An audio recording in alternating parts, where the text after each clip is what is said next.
Have you ever watched an art performance or a YouTube video that was so unlike anything you've ever seen before that all you could say afterwards was, "What the heck did I just watch?"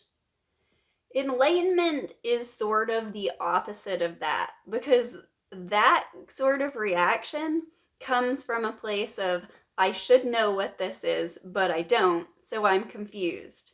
And then there's this complete sort of opposite thing that happens, which I'd like to call resonance, but is actually like somewhere in between love and curiosity and samadhi or being one with a thing.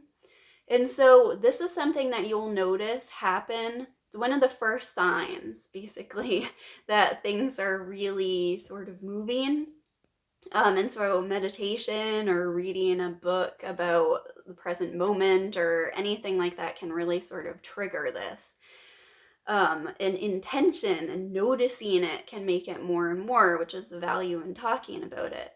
But one of the ways this happened for me is I read The Power of Now and really resonated with it, and then started seeing and started practicing that and dropping the thoughts, like feeling when you're not resonating, feeling when you're thinking thoughts that don't feel good to think, and dropping them. And then you start to completely fall in love with the strangest sort of things. So I started reading some novels, free novels I could just download. And I wanted to read Moby Dick just to prove that I could, to myself, that I could read a difficult book. And all I heard of it was from the movie Matilda. That was my favorite movie when I was a kid. I watched it over and over. And she reads Moby Dick in that. And like, I think I picked it up as a kid and I was like, oh my God. But anyway, so I read it, and then like on my phone, I could just tap the word and have the definition right there. So all of a sudden, with technology, it was suddenly readable for me. And so it was late at night and it put me to sleep, and that was just perfect. So I loved that. And I realized during the book that it was about enlightenment, and just some of the things he said and described in there just hit me so hard, and there's just this love and resonance for it. And that sort of thing and those sort of discoveries kept happening and kept happening, and it was almost like a snowball effect before the awakening, where you just like into that space, if it's even a space. But there's something, it's like an open-mindedness, and like I say, like a curiosity. So curiosity is a not knowing, but at the same time a love and a sort of resonance and a sort of desire to know and to understand in a deeper way, which makes the word really magic, in my opinion. But as you start to have this kind of curiosity for things, you start to again have this resonance, and this, we really don't want to know. We want the mystery in life. But one of the effects of sort of having an open mind is you're letting go of this survival paradigm. So what we like to think is, we like to think that if we consider and think about our survival all the time, if we think about the possibility of us getting hurt and dying, then we can prevent it from happening. But the law of attraction is a really amazing way to kind of understand that, as like, and become conscious of how, as you think of things, you bring them into your experience. And you cannot focus on the absence of something. Non-duality fits in here perfectly as well, because we cannot focus on the absence of something when it's already here. Of course, that feels very off. And so conceptually, we have created this idea of death. We haven't found the beginning. We don't know when our life started. Like in the past video, I talked about how none of us remember when we were kids, and we'll never be able to find the end. But the mind can project it forward. So we project our survival forward, and another powerful way we do this is having a concept of our mind and how well we perceive our mind to be working. So all of us are a few crayons short of a box, but we, in our survival, believe that the ideal is to have the perfect box of crayons, missing the entire point that the crayons are to be colored with. And so in spirituality, you have people who have intense suffering in some ways get into spirituality because if you're a few crayons short of a box, or some of them are broken to begin with, there's not as much resistance with ruining the perfect box of crayons and coloring with it. And that's one of the beautiful things about life. But we like to judge other people. We like to say that they're a few crayons short of a box. We want to be all there. And so this is one of the biggest hurdles to spirituality. So I was talking to Phil about this, and he had another like perfect way to frame it. And he said, it's like you experience the mind backwards. And in some of the awakenings, it feels as if it feels as if there's sort of a buildup. And I don't want to describe it this way because it sounds negative. But when I think back to being a kid and getting really, really sick, I remember wanting to die. I remember like intense suffering and just having nothing to do but surrender into it. And then you throw up or suddenly you start to feel better or something, and this incredible bliss would flood me. And really, I'm starting to think of awakenings this way. It's like suddenly this stuff that was always there sort of bubbles up and it's released and let go of, and there's this amazing feeling when it really does. And so we can kind of like tap into that space, and we can kind of see the mind unraveling in certain ways and but not have this resonance come in. We can stop that from happening by worrying about that box of crayons being perfect.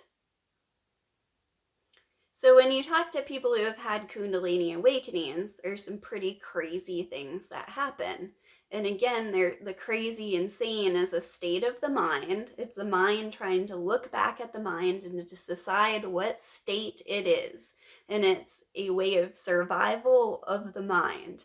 And so when we see this in spirituality, it's like, yeah, that makes sense. But we still like deeply do not want to be crazy because of our judgments of other crazy people, because of our judgments that crazy equals suffering, and because most of us set out on this path to try to perfect our psychology and to try to rise above it and transcend it. And so going through it and going through insanity really doesn't seem like the thing we signed up to do.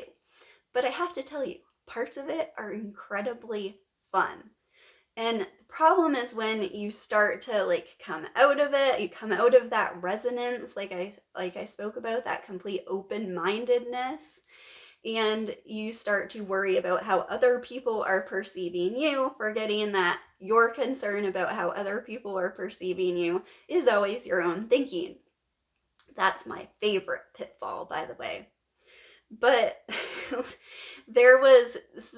I had the awakening the year before, last winter, spring, whatever. And that was like all consuming, all encompassing. There was like a buildup and things being let go of. There was not sleeping, I didn't know about Kundalini stuff, but people now I sort of understand what people are talking about. I didn't believe in chakras, and those were experienced. Like all these crazy things happened. And so during that time, like I understood the not sleeping and everything like a lot. I was like, oh, this must be what it feels like to have such and such a disorder. And so it took me months. Like I was still able to function and do everything okay.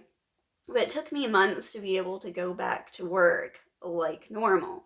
So once I did, I was able to work for a few months, and then I had it felt like entering in that space again, and there was shadow work and more stuff that came up. And one of the big insights that came out of that time was Care killed the cat, and there was some synchronicity. Is that like concern for what other people think is a huge thing that's holding me back. And so then after that, I was still like doing a lot of journaling and everything. And then I got this cold, and I started seeing these strange like connections in language. And I can't go through them all, but I started seeing like certain things spelled backwards had were incredible pointers. Like the word R spelled backwards is era. That was one of the first ones. And then evil spelled backwards is live. Devil spelled backwards is lived.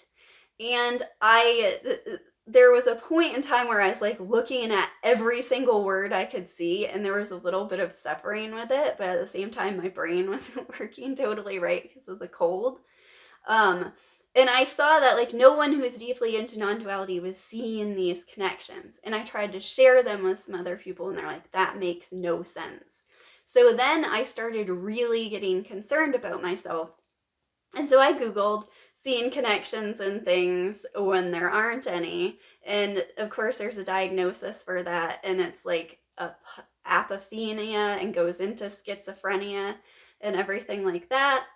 And so then I'm like, oh my God. And then I realized, I was like, you go back to feeling. And so I was going like too far with it at points. But that sort of ability never really stopped. And I started seeing like different connections in words. But again, I have no idea if somebody is going to resonate with that or not. And does it matter if somebody reads Moby Dick and thinks it's the most boring book they've ever read, or has this incredible deep connection with it and sees it about enlightenment and these deeper things?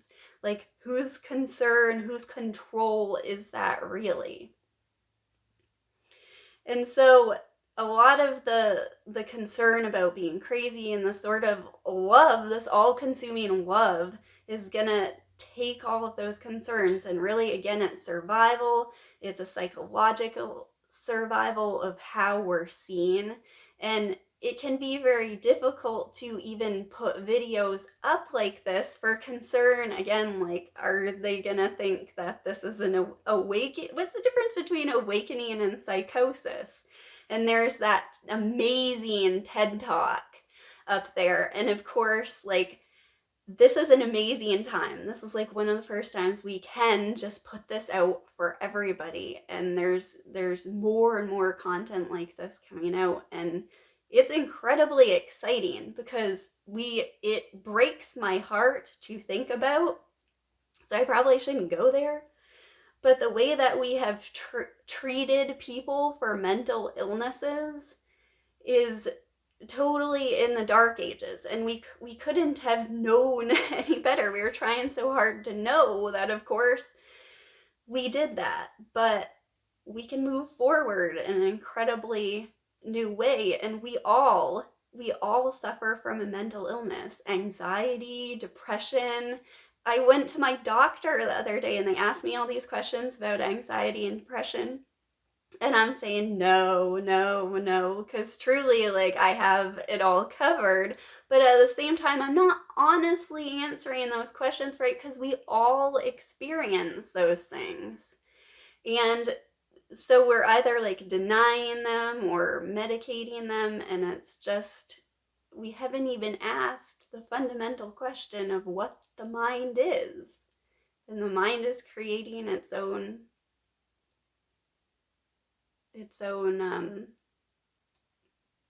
problems, its own pathologies itself.